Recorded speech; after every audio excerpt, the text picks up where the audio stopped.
Al mondo esistono paesi stupendi ma al contempo pericolosi. Poi c'è il Brunei, che gioca in tutta un'altra categoria.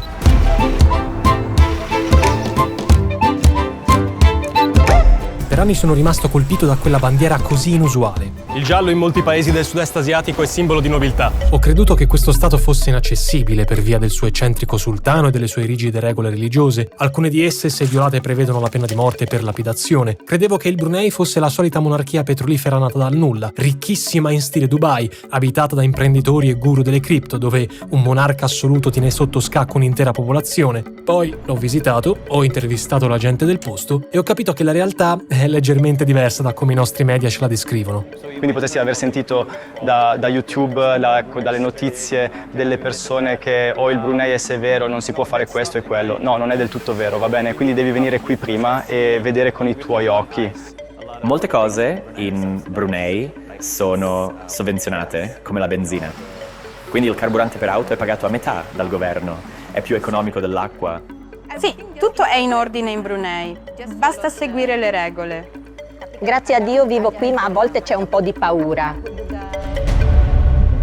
La prima domanda che giustamente potreste farvi è: dove si trova esattamente questo Brunei? Ebbene, il Brunei è uno stato minuscolo, grande circa la metà del Kosovo o del Qatar, incastonato sulla costa settentrionale del Borneo. L'isola su cui sorge è un caso unico, insieme a Cipro, per essere divisa tra 3 paesi sovrani: Malesia, Indonesia e appunto Brunei. Oggi in Brunei abitano all'incirca 450.000 persone, il 97% delle quali vive nella parte ovest del paese, quella dove c'è la capitale, Bandar Seri Begawan.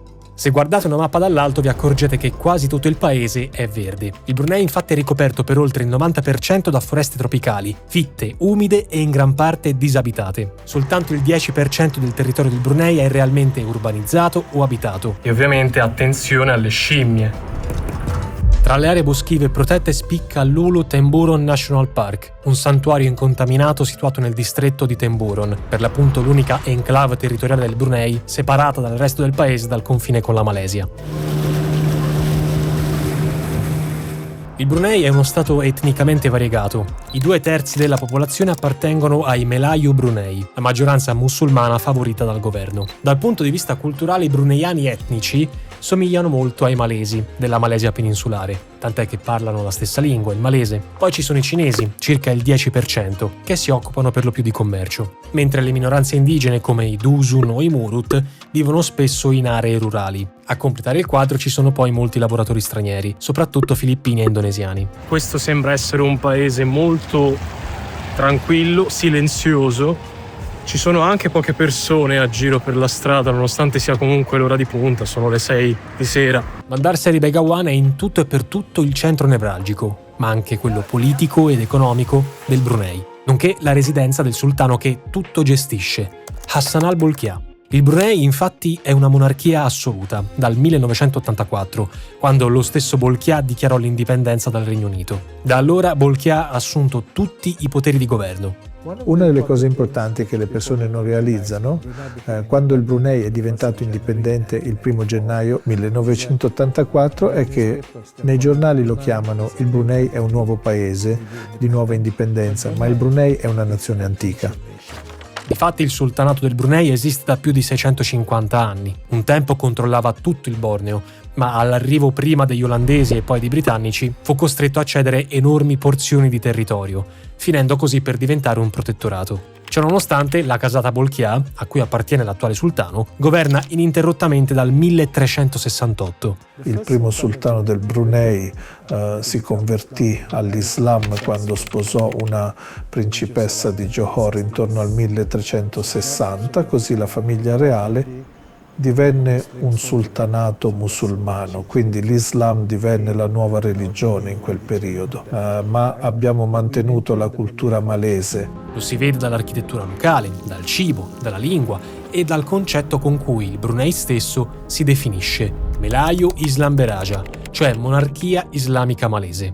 La caratteristica più distintiva del Brunei però forse è data dalla seconda parte del suo nome ufficiale, e cioè Darussalam, luogo di pace. Effettivamente, camminando per le strade della capitale, si ha l'impressione di trovarsi in un set cinematografico, in un luogo troppo ordinato e pulito per essere vero, quasi privo di stimoli.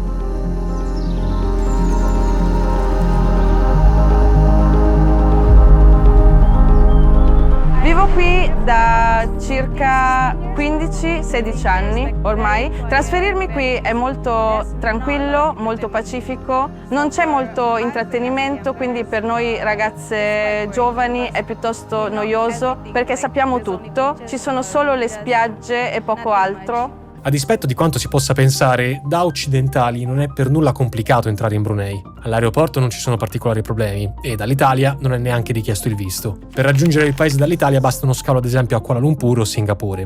L'unica cosa che ci viene espressamente richiesta è di vestirci in maniera sobria. Sì, molte persone considererebbero i vestiti.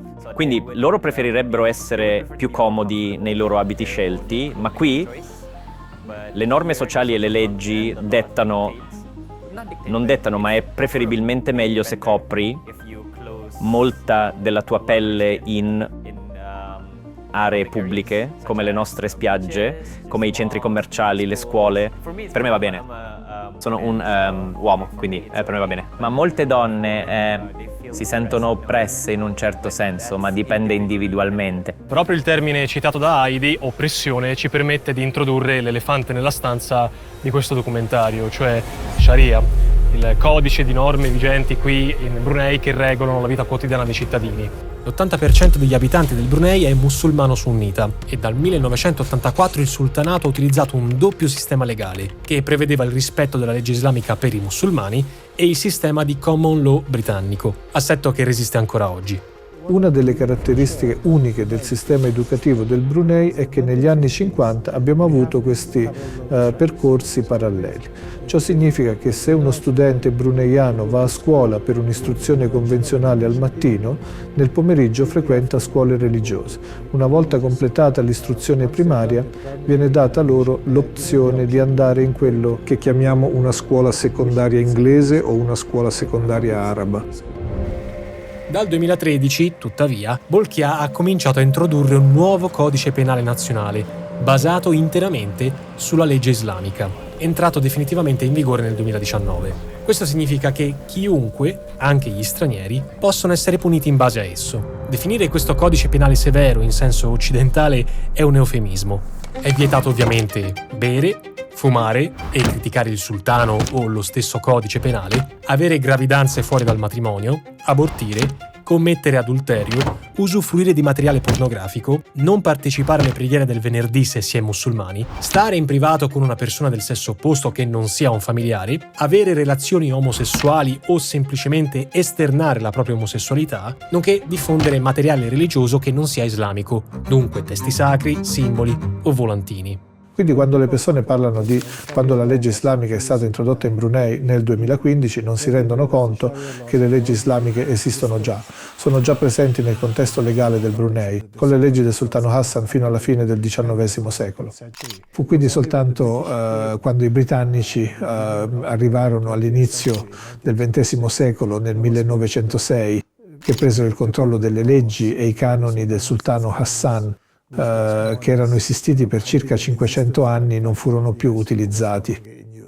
E poi come bruneiani pensiamo che queste leggi esistano per una ragione, quindi le rispettiamo. Quindi io, come bruneiano, non penso che le nostre leggi siano severe, per niente, a meno che non si intenda infrangerle. Già, ma violarle può significare venire puniti sì con le multe e il carcere, ma anche con le frustate, l'amputazione di mani o arti e la morte per impiccagione e lapidazione, benché sempre nel 2019 Bolkiah abbia varato una moratoria sulla pena di morte per i rapporti omosessuali, dopo le numerose critiche pervenutegli dall'Unione Europea e da personaggi noti come George Clooney o Elton John. Questo sembra un fattore secondario, ma Clooney e John avevano invitato a boicottare una serie di hotel di lusso siti negli Stati Uniti e in Europa, di cui uno anche in Italia, di proprietà, guarda caso, della Brunei Investment Agency, fondo sovrano a cui sovrintende lo stesso Bolkiah. E per giunta lo stesso Bolkiah viene spesso criticato per il suo stile di vita tutt'altro che austero. Ha avuto 3 mogli, possiede oltre 7.000 auto di lusso, tra cui più di 500 Rolls Royce, e governa dal 1967 senza alcuna elezione, quindi in qualità di monarca assoluto. Questo lo rende tra l'altro il sovrano e il capo di Stato più longevo attualmente in carica. E tra l'altro poche settimane prima della nostra partenza, a maggio 2025, il sultano ha avuto un esaurimento nervoso e è stato ricoverato. La sua residenza ufficiale, l'Istanbul sultana Nurul Iman è praticamente fatta d'oro e detiene il primato di palazzo residenziale più grande del mondo, 200.000 metri quadrati, oltre 1.700 stanze e 257 bagni. Il palazzo ovviamente non è visitabile, lo si può soltanto intravedere da fuori oppure andando lungo il fiume come abbiamo fatto prima. Una costruzione che rappresenta perfettamente la doppia identità del paese. Da un lato il culto della disciplina morale, dall'altro un'ostentazione monarchica che nemmeno nel Golfo si vede più. Vi ricorderete il nostro documentario girato in Oman, immagino. Ecco, qui siamo davvero agli antipodi dello sfarzo sobrio di Muscat. Pur essendo il Brunei comunque il possedimento principale del sultano, la cosa veramente strana è che non c'è, camminando, una singola immagine del sultano, o comunque è molto difficile trovarla. Non chiedetemi perché. Non lontano da qui però c'è un altro luogo che racconta la monarchia, ma in modo molto diverso. È il Royal Mausoleum, o Maqam di Raja, dove riposano i sultani precedenti. Tra loro troviamo anche Omar Ali Saifuddin III, il padre dell'attuale sovrano, e principale artefice della modernizzazione del Brunei nel secondo Novecento. Il mausoleo è accessibile ma comunque è poco frequentato dalle rotte turistiche, invece il sultano odierno, quello ancora in vita, è nato nel 1946, però è nato in una dimora un po' più umile. Istana Darussalam, nel cuore di quella che un tempo era Brunei Town. Un palazzo sobrio, oggi quasi dimenticato, ma che segna l'inizio di una monarchia moderna, cresciuta a dismisura nell'arco di una sola generazione. E a proposito di monarchia, in Brunei esiste ancora la nobiltà di sangue, ossia il sultano può decidere ancora a chi conferire un titolo di nobiltà a persone che lui ritiene, tra virgolette, meritevoli, probabilmente non al sottoscritto. Questo comunque per indicare il fatto che in questo paese la società comunque non è piatta come in qualsiasi altra parte del mondo. Va bene, quindi abbiamo anche le classi sociali. Le classi sociali esistono a causa delle finanze di ogni famiglia o della loro posizione all'interno della società. Quindi, per esempio, se sei di classe bassa, che lavoro fai? Qual è l'occupazione della tua famiglia? Quanto guadagni? È una sorta di norma sociale non dichiarata. Probabilmente alcune persone dicono che non puoi scegliere il tuo governo perché sei una monarchia assoluta. Penso che molti bruneiani direbbero che questo non è affatto uno svantaggio, semplicemente perché abbiamo visto alcuni dei problemi politici più difficili nei nostri paesi, della regione e così via. Parte del sistema del Brunei si fonda sul fatto che il re deve prendersi cura del popolo, ma il popolo deve obbedire al re. È un contratto sociale tra i due. Insomma, questa è la cultura del Brunei, vuol dire Rozan. E certo, non possiamo sapere se le persone che abbiamo intervistato si sentano costrette a parlare bene del sultano o meno, però quello che sappiamo è che hanno dei motivi concreti per apprezzare il suo operato. In termini di PIL pro capite, aggiustato per parità di potere di acquisto, il Brunei è tra i 10 paesi più ricchi del mondo. Questo dato, il Brunei, lo deve sicuramente alle risorse che ne hanno permesso lo sviluppo e che ne hanno fatto la fortuna, peraltro, cosa curiosa, tramite l'implementazione di fatto di piani quinquennali, ossia il petrolio e il gas naturale. Questi due combustibili sono responsabili ancora oggi della metà del PIL del sultanato. La vera fortuna del Brunei si concentra nell'ovest, nel distretto di Belait. È qui che si trova Seria, il primo grande giacimento petrolifero del paese, attivo dal 29, e Champion, il suo equivalente offshore. Se aprite Google Maps e fate un pochino zoom sulla costa, noterete un lunghissimo molo che si sporge nell'oceano. Quello è il Brunei LNG Terminal. È da lì che partono gas e petrolio verso Giappone, Singapore, Australia e Corea del Sud. Ebbene, i miliardi del petrolio e del gas hanno permesso sapientemente a Bolkiah di creare un welfare state davvero invidiabile. Se vivi qui in Brunei ti rendi conto che l'istruzione è gratuita fino al livello universitario, quindi è senza costi. Anche il nostro sistema medico è simile, si paga $1 per la registrazione all'ospedale, ma una volta iniziato il trattamento, comprese le operazioni e così via, è gratuito.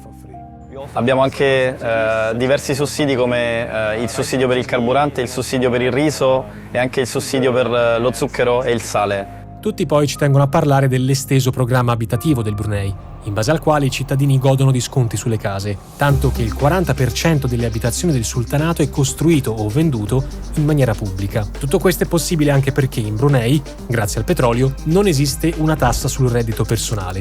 zero. L'unico contributo obbligatorio è previdenziale, cioè i cittadini versano circa l'8,5% dello stipendio a 2 fondi pensione, insieme al datore di lavoro. Altra cosa interessante è la moneta locale. La valuta ufficiale è il dollaro del Brunei, questa bella banconota che vedete, che grazie a un accordo di convertibilità è virtualmente agganciato al dollaro di Singapore e ha il suo stesso valore, quindi si può utilizzare indifferentemente sia l'uno o l'altro per i pagamenti. Uno dei modi per viaggiare qui in Brunei è utilizzare dei taxi che si possono prenotare con un'applicazione che si chiama Dart. Chiaramente non ci sono tanti tassisti, può capitare di ritrovare sempre gli stessi.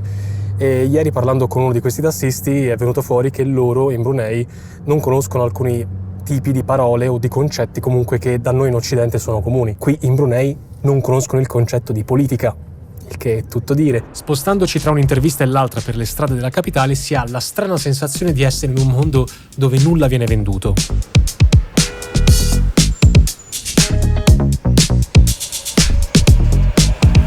Qui in Brunei la pubblicità esiste, ma non è mai invadente, perché comunque deve adattarsi a dei codici di norme sociali vigenti anche a causa della Sharia. Cioè voi non vedrete mai dei cartelloni enormi qui sulle strade principali della capitale.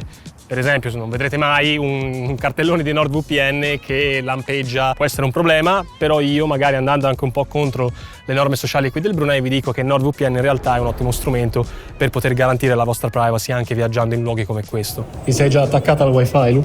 Sì, ho un po' paura sinceramente, perché mi potrebbero rubare i dati. Ecco, per non avere paura come Luca basta un'applicazione, NordVPN, che cripta la connessione, vi permette di navigare in server sparsi in tutto il mondo, oltre 7400 in più di 118 paesi, e protegge tutti i vostri dispositivi con una singola applicazione. NordVPN blocca cookie e tracciamenti, non raccoglie dati personali grazie alla sua politica no log verificata da audit indipendenti, e vi avvisa se state per scaricare file malevoli o aprire siti poco affidabili. Noi di Alexio la utilizziamo da molti anni e in descrizione trovate il link con la nostra offerta speciale per proteggere la vostra connessione ovunque voi siate.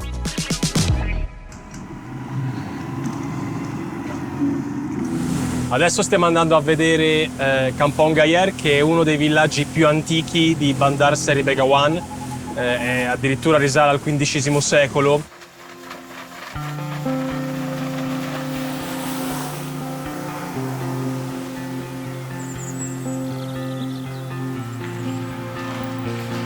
Kampong Ayer è il volto del Brunei più antico e tradizionale, così come era prima dello sviluppo degli ultimi decenni, e viene chiamato la Venezia dell'Est. Peccato che della vera Venezia manchi decisamente il benessere economico. Abbiamo modo di parlarne con Nabila, presidentessa di un'organizzazione che si occupa di supportare le aree rurali del Brunei, e con Halima, una donna che abita a Kampong Ayer, ha 7 figli e 16 nipoti, e per vivere vende riso, noodles e bevande che le fa avere suo genero. Le persone nelle città spesso vivono meglio di quelle che si trovano nelle zone interne, perché chi vive nelle aree rurali non sa davvero cosa fare, non hanno le risorse adeguate.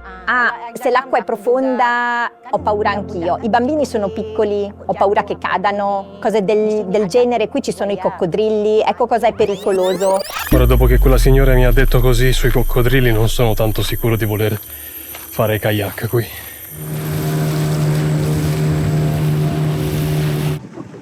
Questa che vedete qui è una scuola. Queste non sono certo le condizioni in cui dovrebbe vivere uno dei paesi più ricchi del mondo. Dal canto suo, il Brunei afferma che soltanto il 5% della sua popolazione vive in povertà. Ma si tratta di una stima arbitraria, perché nel sultanato non esiste una soglia limite al di sotto della quale si viene considerati indigenti. Nabila sostiene che il governo ha i mezzi per garantire misure di welfare anche alle persone che abitano nei villaggi, ma Halima la pensa diversamente. Sì, a volte le necessità come quelle finanziarie, sai, è normale con i bambini, la scuola, la barca, portare i bambini a scuola e così via. Di solito chiedo, sai, aiuti della moschea, cose del genere. E quando le domandiamo se lei chieda aiuto al governo e se questo sia abbastanza, la sua risposta è: non c'è niente, qui non ci sono amici, gli aiuti non bastano, non sono sufficienti. Ci sembra molto assurdo, dato che chi vive a pochi chilometri di distanza da qui, nel centro cittadino di Bandar, vive in condizioni di relativa tranquillità, comunque grazie anche ai sussidi statali. Tuttavia noi non dobbiamo perdere di vista né i dettagli né tantomeno il non detto.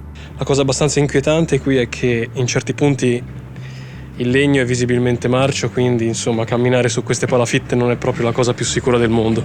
In Brunei c'è sì un grande divario economico, ma all'infuori della nobiltà e del sultano non è corretto fare distinzione tra poveri e ricchi, quanto piuttosto tra gente che vive con poco e gente che si indebita. Alcuni della classe media hanno anche un lavoro, ma stanno lottando per pagare i loro prestiti tra le tante cose. Negli ultimi 20 anni chiedere prestiti per comprare gli ultimi iPhone o un'automobile in più in Brunei è diventata proprio una cultura, basata sulla convinzione che tanto i soldi ci sono, perché c'è il petrolio, perché c'è il gas e comunque il sultano ci sarà sempre a elargire sussidi. E beh, il problema sta proprio in questa convinzione. I soldi non cadono più dal cielo. Stiamo affrontando due cose. Una è la difficoltà nell'ottenere petrolio. Nei vecchi tempi era molto più facile, lo facevi semplicemente a terra e così via. Ma ora dobbiamo andare in acque più profonde per cercare di ottenerlo. Quindi l'estrazione del petrolio da acque più profonde è costosa. Quindi il costo dell'operazione aumenta e così via. Ma allo stesso tempo la popolazione sta aumentando, la dimensione del governo sta aumentando, quindi abbiamo delle spese in corso. Nel 2022 uno studio condotto dall'ASEAN, organizzazione di cui il Brunei fa proprio parte, stimava che entro 27 anni, quindi nel 2047, il sultanato terminerà le sue riserve di petrolio. Lo dice l'ASEAN, non Nova Lexio, mentre il gas naturale verrà esaurito anche prima. Non a caso, con il passare degli anni, il Brunei ha rallentato la sua produzione di idrocarburi e, contestualmente, la sua crescita economica, cosa che ha portato il sultanato a diminuire i propri posti di lavoro nel settore terziario e secondario, e quindi anche in quello pubblico. Secondo vari analisti sarebbe proprio questa crisi economica sotterranea degli ultimi anni ad aver causato l'inasprimento della legge islamica in Brunei. Stando a questa teoria, Hassan al-Bolkiah cercherebbe di tenersi buona la parte più conservatrice della corte, evitando così spiacevoli sorprese, come ad esempio un bel golpe. Il risultato più evidente del calo di profitti, comunque, è che sia la disoccupazione giovanile che la disoccupazione in generale stanno crescendo. Quindi ci sono lavori disponibili in Brunei, ma sono posizioni di basso livello. Io ad esempio sono un facilitatore part-time in un piccolo sito turistico di una città, quindi sì, è stato difficile per me. Anche la maggior parte dei miei coetanei affronta gli stessi problemi. Anche Heidi, che si è da poco laureato in biologia, ha difficoltà a trovare lavoro come insegnante. Attualmente non sono impiegato a tempo pieno. Lavoro come insegnante a tempo parziale in alcune scuole di ripetizioni. Spesso i giovani hanno idee su come migliorare il Brunei, specialmente per contribuire a Wawasan Brunei 2035, ma non sanno davvero come. Anche se lo sanno, hanno queste connessioni e tutto, semplicemente non ha funzionato per loro, perché alla fine le nostre voci non vengono ascoltate. La Wawasan 2035 è letteralmente la visione del Brunei del 2035 e racchiude vari obiettivi, come istruire al massimo la propria popolazione, abolire completamente la povertà e creare un'economia sostenibile e di successo. Per fare ciò il Brunei deve staccarsi dai combustibili fossili e investire di più in altri settori come agricoltura e industria ittica, visto che il pesce è forse l'alimento più mangiato dalla popolazione, nonché la fonte di sostentamento di villaggi come Kampong Gyer. Il sultanato, infatti, anche in ragione delle sue piccole dimensioni, importa circa l'80% del suo cibo. Pensate che fino al 2013 la quasi totalità della carne bovina mangiata in Brunei proveniva da un insieme di ranch australiani, complessivamente più estesi del Brunei stesso, di proprietà anche qui di Hassan al-Bolkiah. E per parlare del futuro del Brunei non si può non parlare chiaramente di lui, del sultano. La nostra percezione è che l'intero Brunei sia un po' il giardino di casa di Bolkiah. Un mondo rimasto un pochino indietro agli anni 90, dove il settore privato fa fatica a emergere. Un posto che difficilmente capiremo se non partiamo dal presupposto che qui sultano e sultanato, quindi Bolkiah e Brunei, sono la stessa cosa e che la gente non soltanto ci crede, ma magari neanche davvero contenta. Quindi, indipendentemente da ciò che dicono i media occidentali e così via, noi siamo piuttosto a nostro agio dove siamo. Dunque, sono appena tornato dal Brunei e mi è rimasta questa domanda un po' sul groppone, anche dopo averlo visto con i miei occhi. Come definire il Brunei? Nel titolo di questo documentario ho messo ricco e rigido. Ebbene, potremmo dire sì, ma anche no. Cioè, il Brunei non è un'utopia né una distopia, è semplicemente un paese che ha trovato un equilibrio molto particolare, fatto di controllo statale, di fede religiosa e di benessere garantito. Funziona? Per ora sì, ma è un modello difficile da esportare e forse anche difficile da replicare nel tempo, come abbiamo visto, perché tutto ruota attorno a due elementi che non durano per sempre: le risorse naturali e la figura del sultano. Eppure parlare con la gente del luogo, camminare per le strade del Brunei, vedere come vivono le persone, questo contrasto tra modernità e tradizione ti fa capire che il Brunei è molto più complesso e molto anche più normale di quanto lo si racconti da fuori.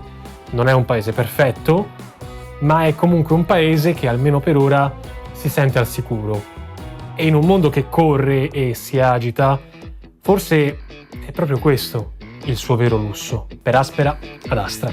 E noi ci vediamo in un prossimo documentario in esterna molto particolare.